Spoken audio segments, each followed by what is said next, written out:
News ప్రజలకు రక్షణ కల్పించాల్సిన పోలీసులే వరుసగా వివాదాల్లో చిక్కుకుపోతున్నారు. తన భర్త ఓ కానిస్టేబుల్తో వివాహేతర సంబంధం పెట్టుకొని తనకు అన్యాయం చేస్తున్నాడని ఓ ఎస్ఐ భార్య రోడ్డుకెక్కింది. తనకు న్యాయం చేయాలని పోలీసులు ఉన్నతాధికారులను ఆశ్రయించింది.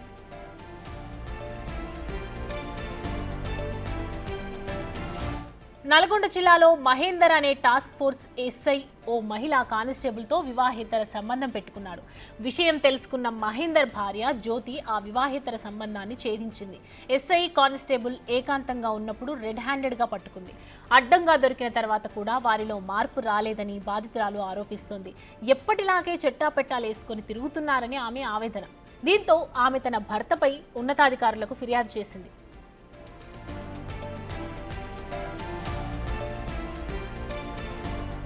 తనను హత్య చేయాలని కుట్ర చేస్తున్నారని నల్గొండ కలెక్టరేట్ ముందు ఆందోళనకు దిగింది.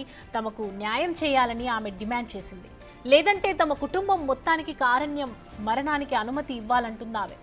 మహేందర్ తనను పెళ్లి చేసుకుని 2 పిల్లలు కన్నారని జ్యోతి చెబుతోంది. ఎక్సైజ్ కానిస్టేబుల్తో అక్రమ సంబంధం పెట్టుకుని వేరు కాపురం పెట్టాడని ఆవేదన వ్యక్తం చేస్తోంది. తమకు ఇప్పుడు ఎవరూ దిక్కులేరని, తనను తన పిల్లలను హత్య చేయడానికి కుట్ర చేస్తున్నారని ఆరోపిస్తోంది. న్యాయం జరిగేంత వరకు దీక్ష చేస్తానని బాధితురాలు శపథం చేసింది.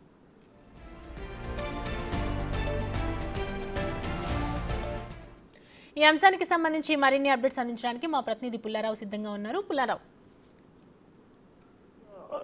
ఈరోజు నల్గొండ కలెక్టరేట్ లో జరిగినటువంటి ప్రధాని కార్యక్రమంలో ఒక ఎస్ఐ భార్య తన భర్త పనులు పట్టించుకోకుండా ఉంటున్నారని చెప్పేసి కూడా ఫిర్యాదు చేసిన పరిస్థితి మాత్రం చాలా కలకలం రేపిందని చెప్పవచ్చు. ముఖ్యంగా ఇటీవల కాలంలో పోలీస్ డిపార్ట్మెంట్ లో ఇటువంటి వ్యక్తుల వల్ల ఆ పోలీస్ డిపార్ట్మెంట్ పరువు దాదాపు చాలా వరకు పోతున్న ఘటనలు అనేవి చాలా వరకు చోటు చేసుకున్నాయి. సో ఇదే విషయానికి సంబంధించేసి నల్గొండ హెడ్ క్వార్టర్స్ లో టాస్క్ ఫోర్స్ ఎస్ఐగా పనిచేస్తున్నటువంటి మహేందర్ తన భార్య అయినటువంటి జ్యోతిని, అదేవిధంగా 2 పిల్లల్ని వదిలివేసేసి అతను మరో వివాహిత ఆమె కూడా ఎక్సైజ్ కానిస్టేబుల్ గా పనిచేస్తున్న వసంత అనే మహిళతో వివాహేతర సంబంధం అనేది పెట్టుకున్న పరిస్థితి ఉంది.